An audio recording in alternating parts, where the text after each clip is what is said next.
Akhirnya keberadaan Linda terbongkar. Tim Hotman Paris beberkan kondisi sahabat Vina Cirebon.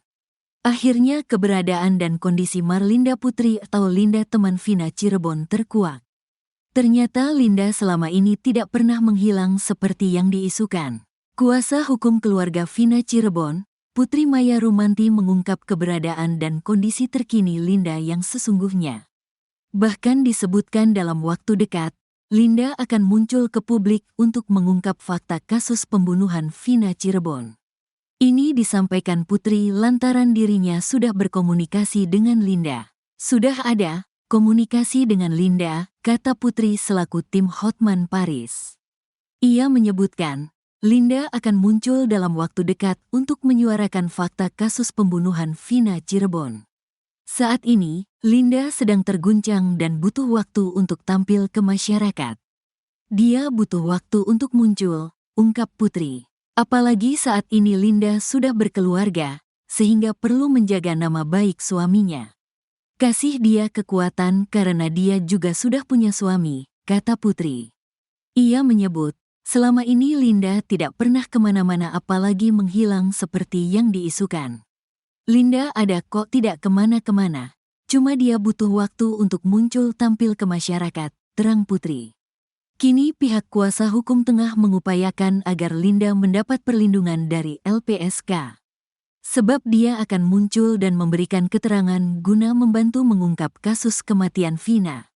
Namun, Putri sendiri belum bisa memastikan kapan Linda akan keluar. Kami sedang meminta pendampingan LPSK ya baik untuk keluarga Vina dan Linda juga meminta pendampingan LPSK.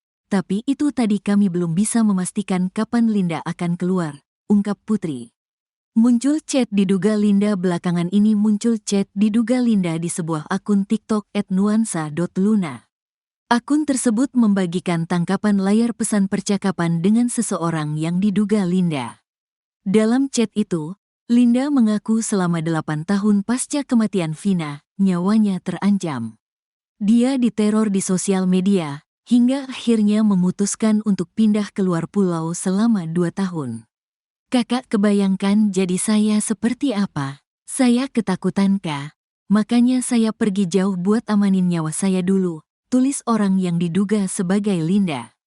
Diakui Linda, dirinya pun baru berani pulang ke Cirebon setelah kasus itu sudah mulai tenggelam. Namun, hingga kini belum ada konfirmasi resmi mengenai validitas informasi dalam tangkapan layar yang diduga Linda tersebut.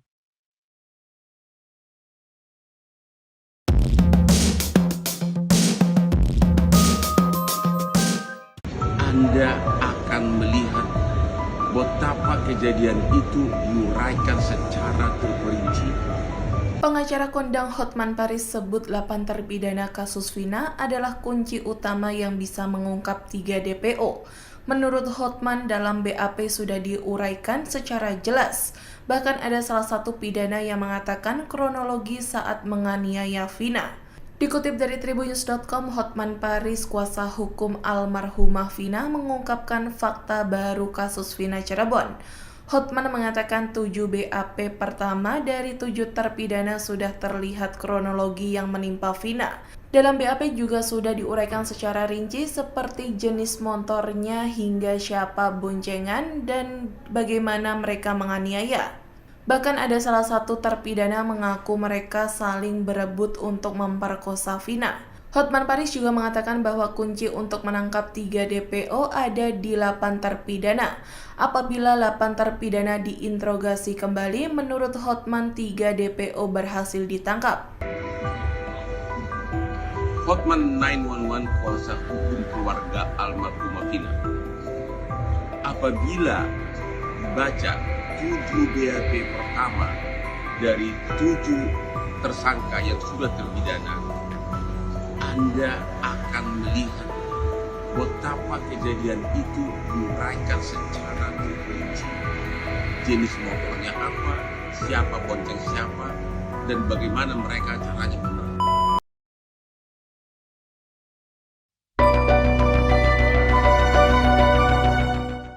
Pihak terduga pelaku kasus pembunuhan Vina dan Eki di Cirebon merasa ada kejanggalan dalam penangkapan Peggy Setiawan. Pegi ini diduga adalah Egy alias Perong yang selama ini masuk dalam DPO, namun seiring ditangkapnya Pegi Setiawan, muncul berbagai kejanggalan. Kejanggalan ini dirasakan oleh kuasa hukum Pegi, Sugianti. Ia katakan merasa kecewa pasalnya selama dilakukan penggeledahan tak ada informasi apapun. Menurut Sugianti, rumah kliennya itu pernah didatangi polisi pada 2016, beberapa hari setelah kejadian namun tiba-tiba penyelidikan berhenti. Kejanggalan berikutnya, kata Sugianti, saat kejadian tewasnya Vina dan Eki, Pegi sedang berada di Bandung untuk bekerja. Saat itu polisi membawa 2 motor milik keluarga Pegi, dan hingga kini motor tersebut masih berada di kantor polisi. Ia juga menyatakan bahwa terdapat kejanggalan dalam data DPO yang dirilis oleh kepolisian, pasalnya ciri-ciri Pegi Setiawan berbeda dengan Pegi Perong. Satu kejanggalannya pada saat 2016 Pegi waktu digerebek rumahnya, Pegi tidak ada tempat karena memang dia sedang berada di Bandung. Sejak kejadian itu juga memang dia berada di Bandung.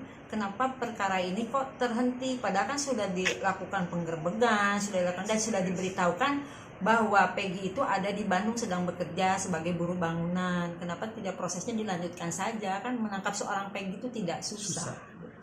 Ya saya yakin banget, saya sudah bicara dengan Pegi bahwa dia menyatakan pada saya pada tahun 2016 pun ketika dia pulang dia kan di Bandung itu dari tanggal 13 Juli dan pulang Desember. Saya tanya, kamu benar melakukan? Tidak Bu, saya tidak melakukan. Kemudian dia berarti 27 Agustus itu 2016 itu dia sedang berada di Bandung. Itu saya yakin itu satu.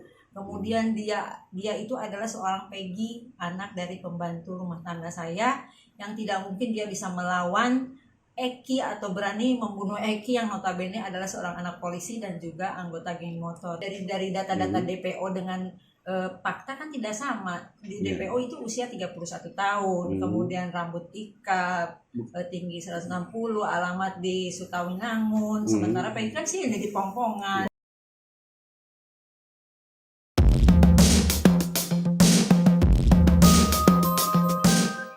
Ada satu pertanyaan kepada pengacara Saka.